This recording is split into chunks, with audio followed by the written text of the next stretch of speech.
The 470th game I played was Vib-Ribbon, and it's one of the most interesting games on the platform. It never got an American release. I'm playing the PAL version. It's a rhythm game, and I'll let it explain itself.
Seems simple enough. Let's play.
Well, alright. It wasn't perfect, but it was easy enough. Does it get much harder, though? We didn't see any of those special shapes that the tutorial said we would.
looks like it does get harder.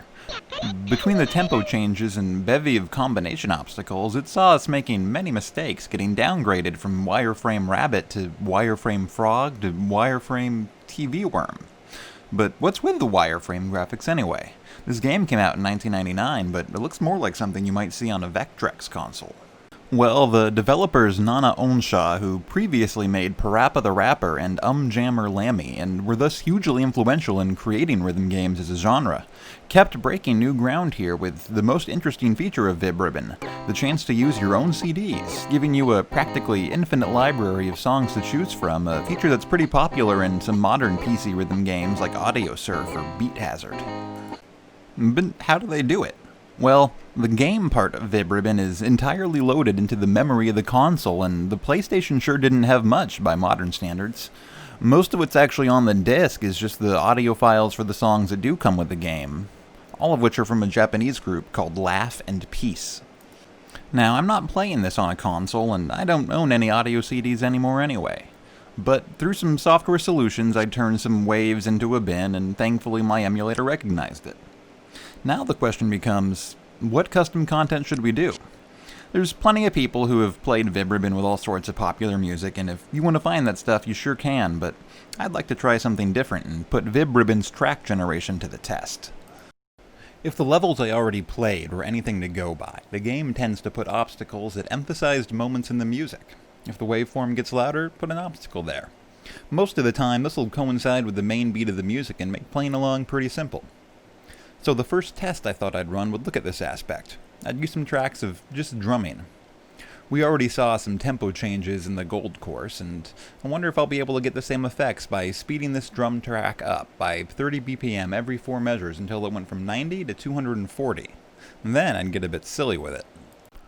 I also wanted to try one with a more irregular rhythm, and start with this proggy thing in 7/8 and humanize the shit out of it. There it is. Dance Kryptonite. And after recording this, I realized it sounded better way slower, so I cut the speed in half for the final mix. Extremes in the waveform are all well and good, but I worried they'd be a bit predictable. What would the game make of stuff that was a bit more noisy? I threw together something for that, too.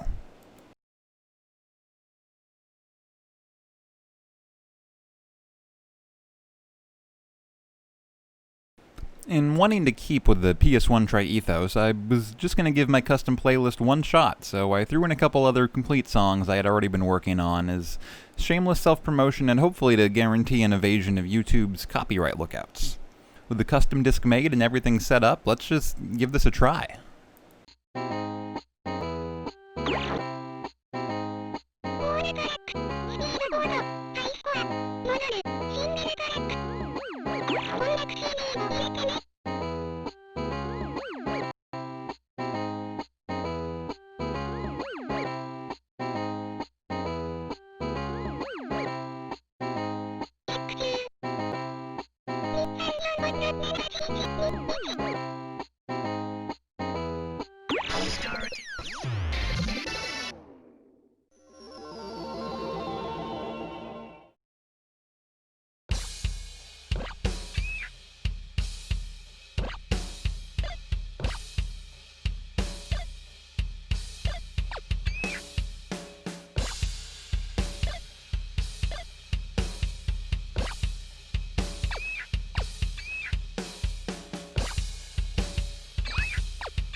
Some people ain't cut out to be a repo man. Why don't you smarten up, kid?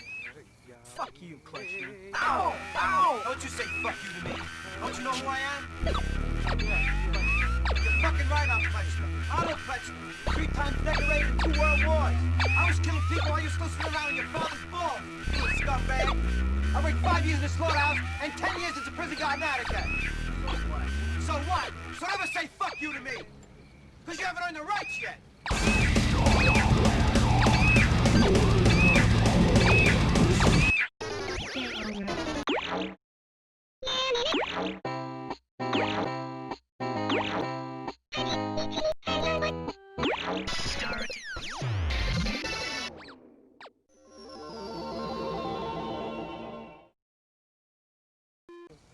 Some people ain't cut out to be a repo man. Why don't you smarten up, kid?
Well, alright.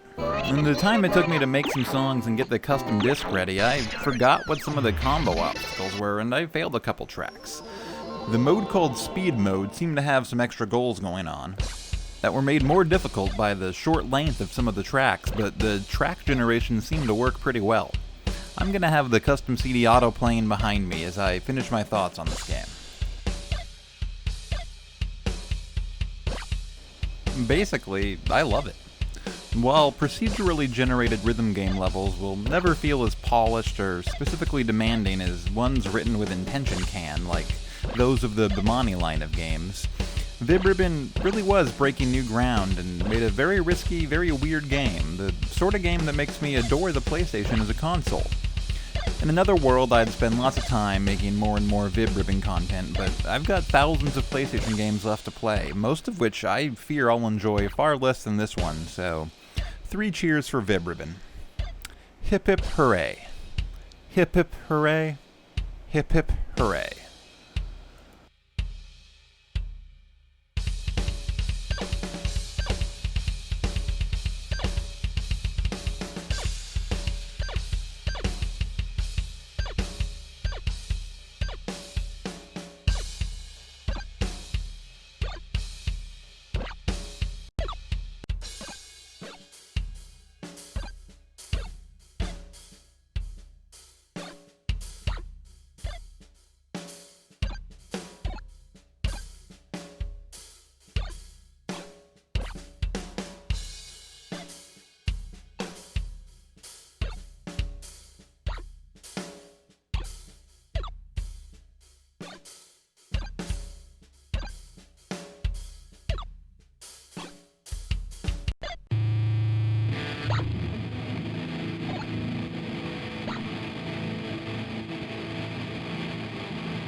People ain't cut out to be a repo man. Why don't you smarten up, kid?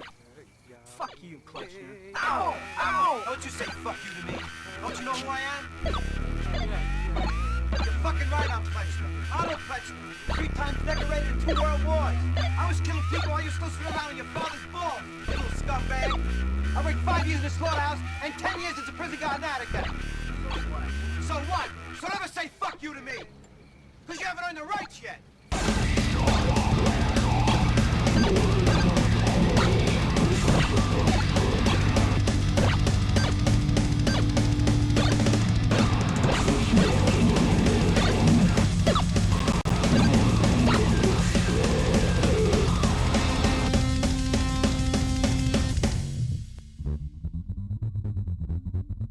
You want to be a hero?